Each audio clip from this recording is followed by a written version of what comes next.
सोलापूर शहरातील राजकारणात खळबळ उडवणारी बातमी समोर आली आहे।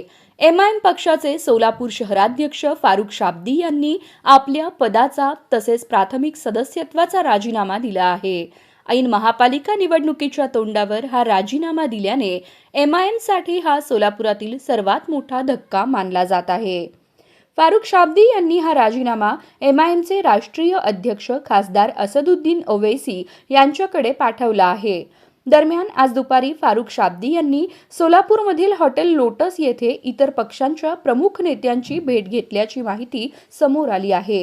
या भेटीमुळे त्यांच्या पुढील राजकीय वाटचालीबाबत विविध तर्कवितर्कांना उधाण आले आहे। आगामी महापालिका निवडणुकीच्या पार्श्वभूमीवर ते कोणत्या पक्षात प्रवेश करणार याकडे सोलापूरच्या राजकीय वर्तुळाचे लक्ष लागले आहे।